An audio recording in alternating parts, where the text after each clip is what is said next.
గురించి ఆలోచించాలి. చెమట దేనికి గుర్తో తెలుసా? ఆత్మీయంగా చెమట పాపానికి గుర్తు. ఆదాము పాపంలో పడిన తర్వాతే ఆదాములో నుంచి చెమట బయటకు వచ్చింది. విన్నారా? ఆదాము అపరాధంలో పడిన తర్వాతే ఆదాములో నుండి చెమట బయటకు వచ్చింది. పాపంలో పడక మునుపు ఆదాము చెమట ఎరుగడు. కనుక చెమట, అలాగని చెమట వచ్చిన ప్రతి వాళ్ళు నాలో పాపం ఉందేమో అని అనుకోకండి. ఆత్మీయంగా దీన్ని చెప్తున్నాను. చెమట పాపానికి గుర్తు. యాజకుడు చెమట పుట్టించే బట్టలు ధరించరాదు అని అన్నాడంటే ఆ మాటకున్న అర్థం ఏంటో తెలుసా? క్రైస్తవ పురుషుడు, క్రైస్తవ స్త్రీ తాను ధరించే వస్త్రాల ద్వారా ఎదుటివాడి హృదయములో పాపము పుట్టకుండా పవిత్రత పుట్టించే బట్టలు ధరించేటువంటి స్త్రీగా క్రైస్తవ స్త్రీ ఉండాలి. అసలు ఈ మాటలో ఎంత మర్మం దాగుందో చూడండి. ఎలాంటి బట్టలు ధరించకూడదు? తల్లి, ఒక తండ్రిగా చెప్తున్నాను, లోకస్తులు వేరు. నేను లోకపు స్త్రీల గురించి చెప్పను, లోకపు పురుషుల గురించి నేను మాట్లాడను. నువ్వు నిజంగా క్రైస్తవురాలివైతే, నువ్వు నిజంగా క్రైస్తవుడివైతే, నువ్వు డూప్లికేట్ క్రైస్తవురాలివైతే నేనేం చేయలేను. నువ్వు డూప్లికేట్ క్రైస్తవుడివైతే నేనేం మాట్లాడలేను. నువ్వు నిజమైన క్రైస్తవురాలివైతే నీ వస్త్రధారణ చూడటంతో ఎదుటివాడి గుండెల్లో ఈ తల్లి నిజంగా దైవభక్తి కలిగిన తల్లి, దైవభక్తి కలిగిన తల్లి. పౌలు గారు తిమోతితో అంటాడు కదా, దైవభక్తి కలిగిన స్త్రీలకు తగినట్లుగా మిమ్మును మీరు అలంకరించుకునుడి. అంటే దాని అర్థం ఏంటి? లోకస్తుల అలంకరణ వేరుగా ఉంటుంది. నోరు తెరవాలా? లోకస్తుల వస్త్రధారణ వేరుగా ఉంటుంది. లోకస్తుల వస్త్రధారణ ఒక రకంగా ఉంటుంది, దేవుని బిడ్డల వస్త్రధారణ ఇంకో రకంగా ఉంటుంది. అంటే దేవుని బిడ్డలు ఎట్లాంటి బట్టలు ధరించాలి? అమ్మా, నువ్వు వేసుకునే డ్రెస్ చూడటంతో ఎదుటివాడి కంటిలో కామం పుట్టుకు రాకూడదు, అపవిత్రపు కోరికలు పుట్టుకు రాకూడదు, దురాశలు పుట్టుకు రాకూడదు. ఒకవేళ ఎదుటివాడి హృదయములో దురాశలు పుట్టేటట్లుగా తండ్రి చెప్పినట్టు చెప్తున్నా, శరీర సౌష్టం బయట కనపడేటట్లుగా స్కిన్ టైట్ డ్రెస్ వేసుకొని నీ ఛాతి భాగం, నీ వీపు భాగం, ఇంకా అంతకుమించి నేను చెప్పలేను. నీ శరీర సౌష్టం, వాటి వంపులు, వాటి సొంపులు అవన్నీ బయట కనపడేటట్లుగా, ఎదుటివాడి కనపడేటట్లుగా నువ్వు వేసుకుంటూ వెళ్తున్నావంటే, అలాంటి వస్త్రధారణ చూడటంతో ఎదుటివాడిలో పాపం పుడితే, ఒకవేళ నువ్వు అనొచ్చు, ఆడిలో పాపం పుడితే నేనేం చేసేది సార్, ఆడు సూప్ మంచిది కాదు, ఆడు సూప్ మంచిది కాదు కాబట్టి వాడి కళ్ళల్లో పాపం బయలుదేరినంత మాత్రాన నా స్వేచ్ఛకు మీరు ఎట్లా భంగం కలుగు చేస్తారు? ఇది క్రైస్తవులకు మాత్రమే నేను చెప్తున్న మాట. దయచేసి ఈ మాటలు వింటున్న అయ్యలారా, క్రైస్తవులకు మాత్రమే చెప్తున్నటువంటి మాట. వాడి కంట్లో పాపం ఉందండి, కామం ఉందండి, నా బట్టలో నా ఇష్టం అని క్రైస్తవ స్త్రీ అనకూడదు. ఎందుకో తెలుసా? బైబిల్ నియమం ఏంటో తెలుసా? తప్పు చేసిన వాడికి ఒక శిక్ష అయితే, తప్పు చేయటానికి పురికొల్పిన వాడికి 2 అంతల శిక్ష. తాగిన వాడికి ఒక శిక్ష అయితే, మేము తాగంగానే మీరు పోయి తాగండి అయ్యా అని డబ్బులు ఇచ్చినోడికి, తాపిచ్చినోడికి 2 అంతల శిక్ష. మీరు సినిమాకు బారు, నాన్న మీ సినిమాకు బాప్తిస్మం తీసుకున్నాక నువ్వు తీసుకోలేదు కదా నాయన, ఇదిగో ఈ 500 రూపాయలు పెట్టి శుభ్రంగా సినిమా చూసిరా అని అంటే, చూసినందుకు వాడికి ఒక శిక్ష, చూపించినందుకు ఆ తర్వాత నీకు సినిమా చూపిస్తాడు దేవుడు. వింటున్నారన్న మాటలు? తప్పు చేసినందుకు ఒక శిక్ష, ఆ తప్పు చేయటానికి పురికొల్పిన వాడికి 2 అంతల శిక్ష. అయ్యా, ఎలా చెప్తారు మీరు? పండు తినొద్దని దేవుడు చెప్పింది అవ్వతో, ఆదాముతో. తిన్నదెవరు? అవ్వ, ఆదాము. తినేటట్లుగా పురికొల్పింది ఎవరు? సర్పం. వినండి. తిన్నదేమో అవ్వ, ఆదాము. అద్భుతం తెలుసా? అవ్వ, ఆదాము ద్వారా మానవాళికి శాపం వస్తే, 2వ ఆదామైన యేసుక్రీస్తు ప్రభువారి ద్వారా మానవాళి తలల మీద ఉన్న ప్రతి శాపపు కాడి కొట్టివేయబడింది. అంటే ఇప్పుడు మానవాళి శాపం నిలిచుందా, కొట్టివేయబడిందా? మానవాళి శాపం కొట్టివేయబడిందా, నిలిచుందా? ఎవరి ద్వారా? యేసుక్రీస్తు వారి రక్తపు శక్తి ద్వారా ప్రతి శాపం కొట్టివేయబడింది. ఇప్పుడు ఒక మాట అడుగుతా, సర్పపు శాపం కొట్టివేయబడిందా? ఏమన్నాడు సర్పంతో? నువ్వు బ్రతికిన కాలం అంతా పొట్టతోనే ప్రాకుతావు అనండి ఒకసారి. అంటే దాని అర్థం ఆ శాపం రాకమునుపు నా డౌటు, సర్పాలు అనండి కాటేసేయా? కాటేసేటమ్మా, రైట్, వినండి. అంతకు మునుపు సర్పాలు చెప్పండి ఎగిరేవి. అంతకు మునుపు సర్పాలు ఎగిరేవి, విన్నారా? అంతకు మునుపు సర్పాలు ఎగిరేవేమో. కానీ ఇక్కడేమన్నాడు? నువ్వు బ్రతికిన కాలం అంతా పొట్టతోనే ప్రాగుతావు, మన్నే తింటావు. వినండి, ఇప్పుడు పాము పొట్టతో ప్రాగుతుందా, విమానంలాగే ఎగురుతుందా? దాని శాపం ఇంకా తొలగల.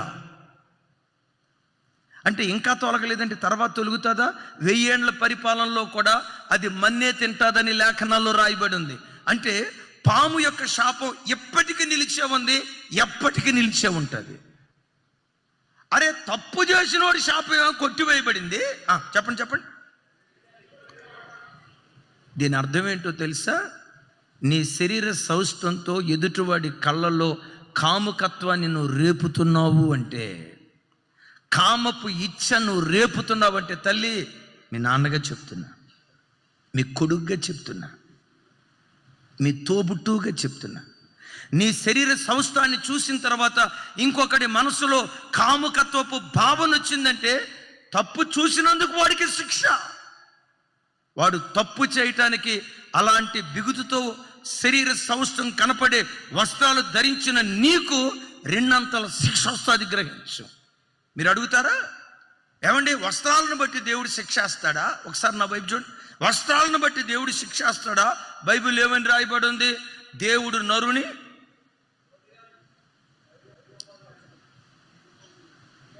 మీరు టకామని అందుకుంటే కాస్త రైలు పోవాలంటే బొగ్గేస్తూ ఉండాలా? మీరు ఏ బొగ్గేయకుండా, అరే నా మాట మీకు అర్థమైందా? వినండి. ఏం చెప్పాను?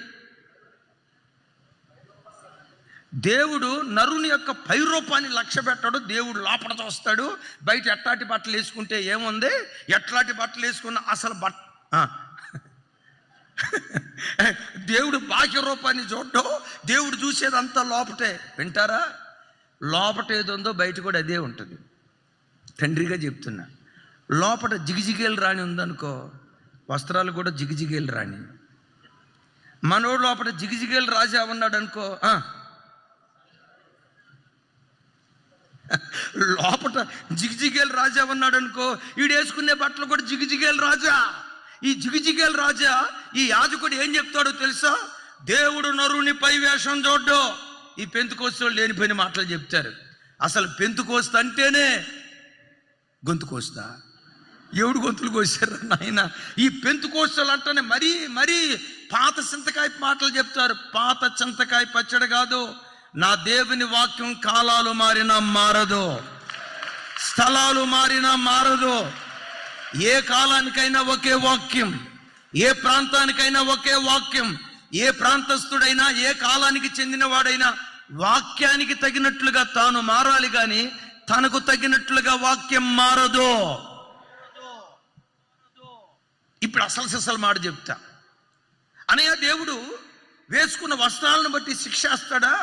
గుండెలు బ్రద్దలు చేసేమాట. జఫన్యా గ్రంథం 1వ అధ్యాయం 8వ వచనం.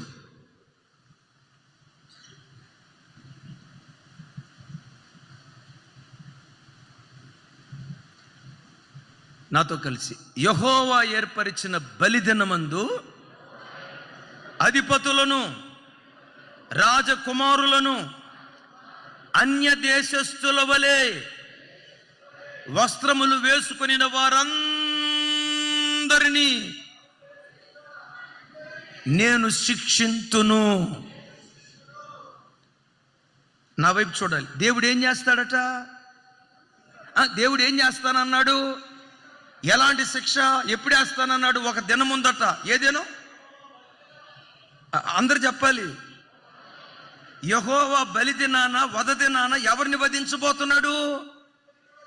అన్యజనుల వలె ఏ క్రైస్తవ స్త్రీ వస్త్రాలు వేసుకుంటుందో, అన్యజనుల వలె ఏ క్రైస్తవుడు వస్త్రాలు వేసుకుంటాడో, అన్యజనుల వలె వస్త్రాలు వేసుకునే ప్రతి క్రైస్తవుని వధ దినాన దేవుడు శిక్షించబోతున్నాడు. నేను దైవ సేవకురాలు మొన్న మధ్య ఎయిర్పోర్ట్కి వెళ్ళాం.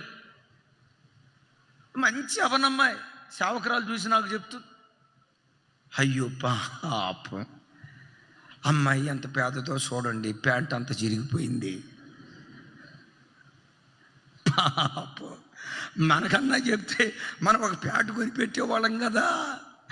అరే ఎయిర్పోర్ట్లో కూడా ప్యాంట్లు ఉన్నాయి, కొని పెడదాం ఒక ప్యాంటు అనే లోపు మా మాటల మధ్యలో అసలు పెద్ద అయితే ఎయిర్పోర్ట్కి ఎందుకు వచ్చి ఉంటుంది? ఎయిర్పోర్ట్కి ఎందుకు వచ్చి ఉంటుంది నాకు అర్థం కాక, నేను పిచ్చి మా లోకాన్నేగా, నాకు మీకున్నంత జ్ఞానం నాకు లేదు. ఏ పోయాసినో అడిగా. ఆ తమ్ముడు ఏమంటాడు తెలుసా? అన్నయ్య చెరగని ప్యాంట్ ఏమో 5,000, చిరిగిపోయిన ప్యాంట్ ఏమో 8,000. ఈ బ్యాచ్ అంతా రేపు ఏమైపోతారు? ఈ బ్యాచ్ అంతటిని రేపు దేవుడు ఏం చేస్తాడు? అన్యజనుల్లాగా కటింగ్ చేయించుకున్న ప్రతివాడు వధ దినాన వధించబడతాడు. అన్యజనుల్లాగా వేషం వేసుకున్న ప్రతి క్రైస్తవ స్త్రీ వధ దినాన వధించబడుతుంది. క్రైస్తవ జనమ, ఉపవాస ప్రార్థనలో ఎన్ని గంభీరమైన మాటలు మనల్ని ప్రేమించి దేవుడు మాట్లాడుతున్నాడు. క్రైస్తవుడు ఎప్పుడు లోకంతో రాజీ పడకూడదు. క్రైస్తవుడు లోకానికి ప్రత్యేకంగా బ్రతికేవాడిగా ఉండాలి. మా యాజకులు ఉన్నారే, మా పాస్టర్లు ఉన్నారే కొంతమంది, వాళ్ళు ధరించే బట్టలే చెమట పుట్టించే బట్టలు. కొంతమంది దైవజనురాళ్ళు, కొంతమంది దైవజనులు ఎదుటివాడి హృదయంలో పాపాన్ని పుట్టించే బట్టలు ధరించి యవనస్తుల కళ్ళల్లో కాముకత్వం రేగటానికి యాజకులు కారణమవుతున్నారు. అమ్మా, ఎలాంటి సంఘానికి మీరు వెళ్తున్నారు? మీరు వెళ్తున్న సంఘంలో దైవజనురాలు ఎలా ఉన్నారు? దైవజనుడు ఎలా ఉన్నాడు? వాళ్ళ వస్త్రధారణ, వేషధారణ దైవభక్తి కలిగిన వాళ్ళకు తగినట్లుగా ఉందా? లోకస్తులు ఎలా విచ్చలవిడిగా బ్రతుకుతున్నారో అలాంటి విచ్చలవిడితనంతో కూడుకున్న సంఘాలకు వెళ్తున్నారా? జాగ్రత్త. వాళ్ళు త్రోవ తప్పించే నాయకులే, కానీ ఎలాంటి నాయకులు? ఆ త్రోవ తప్పించే నాయకులు నువ్వు వెంబడిస్తే, గుడ్డోడు నేను దారి చూపిస్తానని ఇంకో గుడ్డోడిని నడిపించాలని ప్రయత్నం చేస్తే ఇద్దరు కలిసి ఎక్కడ పడతారని బైబిల్లో రాస్తుంది? నరకపు గోతిలో పడతారు. యాజకుడిని పిలువబడిన వాడు సంఘానికి మాదిరిగా నిలవబడేవాడు అయి ఉండాలి. చప్పట్లు కొట్టే సైకి స్తోత్రాలు చెప్దాం.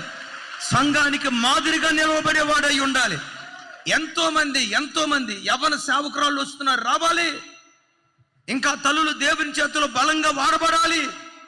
కానీ వాళ్ళు చెప్పే మాట ఏంటో తెలుసా? విశ్వాసులు ఇచ్చే డబ్బు, విశ్వాసుల కష్టాతీతం, పేద బిడ్డలు తినక దశంభాగాలని కానుకలని ఇస్తే మా అమ్మగారి ఫేషియల్కి నెలకు వచ్చేసరికి కేవలం ఒక 55,000 రూపాయలు మాత్రమే. ఆమెనా? ఎవరు మనిషి? కేవలం 55,000 రూపాయలు. మరి ఇంత మేకప్ చేసుకున్న తర్వాత ముసుకేసుకుంటే మేకప్ కనపడిద్దా? అందుకని మా అక్క కొత్తగా ఏం బోధిస్తుందో తెలుసా? అసలు క్రైస్తవ స్త్రీ, తల్లరా, మీరే భక్తి నేర్చుకున్నారో మీ పిల్లలకి అదే భక్తి నేర్పండి. యవ్వన బిడ్డలారా, కొత్త లోకపు పోకడల వైపు వెళ్ళొద్దు. మీ తల్లిదండ్రులు ఏ పునాది సిద్ధాంతాన్ని మీకు నేర్పారో ఆ పునాది క్రమాన్ని పిల్లలకు అందించే వ్యక్తులుగా దేవుడు మన ఒక్కొక్కరిని స్థిరపరచునుగాక. చప్పట్లు కొడితే సైకు స్తోత్రాలు చెప్దాం.